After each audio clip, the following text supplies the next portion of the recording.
right, and we are back here on the GSMC Football Podcast. And for the second part of the show, we are going to get into talking about the Seahawks-Dolphins game from Sunday. We'll talk about the Dolphins quarterback situation as well as the performance by the Seahawks on Sunday as well. So, yeah, it really wasn't much of a game here. Seahawks were all over the Dolphins in this game. The Dolphins really got nothing going on offense. Seahawks defense had 6 sacks in this game, and it's an underrated defense. And this is an underrated team, really. And Skyler Thompson made the start for the Dolphins, and he left early with a rib injury. Now, his status for the upcoming game on Monday against the Titans, right now he's day-to-day, but it wouldn't surprise me if he doesn't play. Now, Tim Boyle came into the game, but didn't really do much. And they also do have Tyler Huntley on the practice squad, so I would imagine that they're going to elevate him, and I'm going to imagine that he's going to start. That's who I would start. Now, Tyler Huntley is not, this Hall of Fame quarterback that they're going to put in if that's what they end up doing. But Tyler Huntley is not a bad backup quarterback. I mean, we saw him win some games for the Ravens. He started in a playoff game that the Ravens could have won against the Bengals, but that ended up not happening. I think that's probably, right now, with the options that they have, we saw what Tim Boyle did last year with the Jets. Now, maybe he'll look a little bit better because you're throwing to Tyreek Hill and Jalen Waddle, and, with the running backs that they have. I know the Jets have Garrett Wilson and Breece Hall, but still, the Dolphins have more weapons. But I think Tyler Huntley's probably the guy. And it's not like Skyler Thompson was really doing anything before the injury. Now, hopefully he, comes back and, he's good to go. But I think Tyler Huntley, of the options that they have right now until they can get Tua back later in the season, hopefully, he's probably their best option. And I think that's what they should do. But that's just me. And, we've had conversations about it in our production meeting, and ideas been tossed around like maybe they trade for Russell Wilson, which I don't know if they would do that. I mean, the price would not be very high. You give up a late round pick, you bring him in, because it doesn't look like Russ is going to start. Unless Justin Fields gets hurt or has a really bad game, Russ is not playing for the Steelers. He's the backup. So we'll see. And then you still got some veteran guys on the market. I mean, Ryan Tannehill is out there. His name's been floated around a lot. But it doesn't seem like anybody wants him, which I'm a little bit surprised because I feel like he could at least be a backup quarterback. Be the Joe Flacco from last year.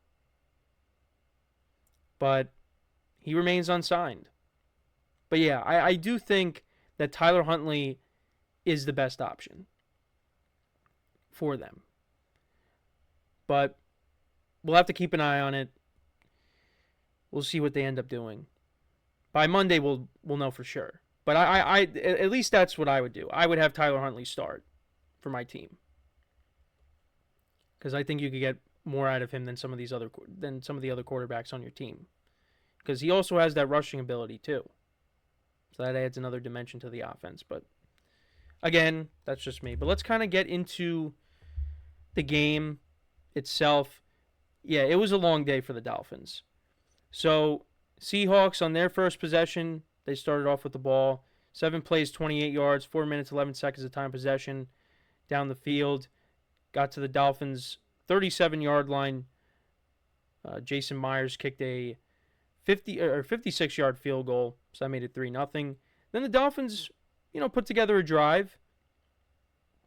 They got to the Seahawks 39. Jason Sanders missed a 57-yard field goal. And then the Seahawks, 5 plays, 53 yards. Zach Charbonnet, who was filling in for Kenneth Walker, scores a 4-yard touchdown, so that made it 10-3.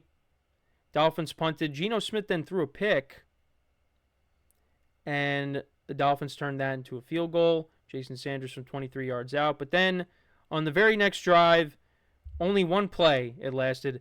Geno Smith A deep pass to D.K.Metcalf for a 71-yard touchdown. It was a great throw. A good pitch and catch there. So yeah, that put the Seahawks up by a couple of scores. Dolphins punted. Seahawks missed a field goal. More punts. And then we went to the third quarter. Nothing was happening in the third quarter. Bunch of punts. Dolphins turned it over on downs. Geno Smith threw another pick. Dolphins turned it over on downs. And then they did get a touchdown. They put together an 11-play, 98-yard drive, about 5.5 minutes of time of possession. And that was another Zach Charbonnet touchdown from 10 yards out to make it 24-3. And that's how the game ended. 24-3. The Seahawks improved to 3-0. Dolphins dropped to 1-2 on the season. Skyler Thompson went 13 of 19 for 107 yards. No touchdowns, no interceptions. Was sacked 5 times. Tim Boyle was sacked once. He went 7 of 13 for 79 yards. No touchdowns, no interceptions. Dolphins only ran the ball for 65 yards. Achane, 30 yards. Jalen Wright, 17 yards. Jeff Wilson, 14. They were still without Raheem Mostert in this game. And then as for the receivers, Tyreek Hill was their leading receiver, but he only had 3 receptions for 40 yards. And the Dolphins defense had 3 sacks in this game. They did have a couple of turnovers, a couple of interceptions off of Geno Smith, but they really just could not get anything going offensively. After the first quarter, it was 17-3 after the first quarter. After that, nobody really did anything. The Seahawks did score in the fourth quarter, but that was it. Geno Smith went 26 of 34, 289 yards, 1 touchdown, 2 interceptions. Zach Charbonnet played well, 18 carries for 91 yards and 2 touchdowns. D.K.Metcalf had a good game, 4 receptions for 104 yards and a touchdown. Noah Fant had 6 for 60. Tyler Lockett had 5 for 46. Geno actually also had a fumble in this game, but did not lose it. And like I said, 6 sacks for the Seahawks defense, and they improved to 3-0, and they're on top of the NFC West right now. And so far, I think I had them at, 6 or 7 wins on the year? Yeah, it looks like they're going to get more than that. Probably get around 8 or 9, because the last couple of years they've finished 9-8. So it would not surprise me if they get there again. They look good. They look good right now. But you could also say, look at who they went up against. They went up against Bo Nix in his first career start, and Geno did not play well in that game, but they still got the win. Then you beat the Patriots on the road, and that had to go to overtime, and then you beat the Dolphins with a backup quarterback. So you can point to that, and that's why I didn't have the Seahawks in my top 5. But look, they're 3-0, and they're going to get Kenneth Walker back. This week, I forget who they play this week. I have to look very quickly here. But the Dolphins, they'll be playing the Titans. The Seahawks, they will be playing... Oh, that's right. They'll be playing the Lions on Monday Night Football. That's the other Monday game as well. And and those are 2 teams that, it's always a shootout when they go against each other. It's always high scoring. And, the Seahawks have kind of owned the Lions the last few years. Lions are looking to kind of end this losing streak and get a win against the Seahawks, so we'll see. But, yeah, last year, that game went to overtime. It was a high-scoring game. The year before that was high-scoring, so we'll see how it goes. But they're 3-0, and they're in first place. And who would have saw that? With the 49ers and the Rams in their division. But that's how it is right now. Now, it's not going to stay like that. I think it's going to change. But give them credit. They're 3-0. Mike McDonald has not lost a game as a head coach so far. And for the Dolphins, yeah, it's unfortunate that this Tua injury has really kind of derailed their season. Now, I think if they could at least figure out something at quarterback and they could tread water until Tua comes back, then, they could be in good shape. Because, you got a lot of playmakers on this team. And you got to get them the ball. Like, Tyreek Hill only had 3 catches. You got to get him the ball more, somehow. And that's why I said I really do think that Tyler Huntley should be the starter going forward, if they were to do that. But if you look at this Dolphins schedule, they take on the Titans, then they're at the Patriots. So those are 2 very winnable games. But then after that, you go into the bye, week 6. You're at the Colts, home against the Cardinals, at the Bills, at the Rams, and the Rams are going to be healthy by then, you would imagine. Home against the Raiders, home against the Patriots, at Packers on Thanksgiving, home against the Jets, at Texans, home against the 49ers, at Browns, and then at the Jets. So between weeks 13 and 18, that's a tough stretch.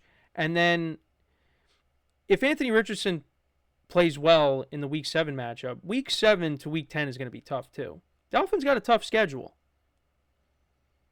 You know, the Raiders haven't been great. They've been inconsistent. I mean, they beat the Ravens in Baltimore, but then you lose to the Panthers at home. I mean, the Patriots, those are divisional games, but I think the Dolphins should win both. That's just me. Well, the Week 5 matchup might be a little dicey, depending on who's playing quarterback. But that is a tough schedule. There's not really any gimmies on that schedule. Other than, I guess you could say, the Patriots, and they got the Titans coming up, who have not been great. But they got to figure it out. It's still early. Could they tread water until Tua comes back? We'll have to see. I mean, if they're out of it, I don't think Tua should play at all this year. But that's just me. But let me know what you guys think, though, about the Dolphins, about the Seahawks start. Let me know what your takeaways were from that game. It was really not much of a game at all. The Dolphins defense, kept them in it. It's just they could not generate any points, any kind of offense whatsoever. So there will definitely be a change at quarterback, I would imagine. But we'll have to wait and see. So before we go to break, I just want to remind you guys once again, tip or donate, get your comments recognized. Go to the Super Chat button to create a Super Chat. Any thought or comment that you have throughout the live broadcast, this will create that, and I will acknowledge it during the live broadcast. And it makes the show more lively, more entertaining between myself, the host, and you guys, the viewers. We appreciate your guys' viewership each and every day, so any contribution you can make to the show means the world to us as we put out content for you guys each and every day. And also, the other way to help out the show is by going to the link at the bottom of the show segment on the ticker, GSMCPodcast.net. That is GSMCPodcast.net. Again, displayed on the ticker at the bottom of the show segment. So when we come back from our next break, we will get into talking about the Bears-Colts game. This is the last recap from Week 3 that we'll get into. We'll talk about the performances by both quarterbacks in this game and just talk about the teams in general as well. So, with that being said, stick around, and we'll be right back here on the GSMC Football Podcast.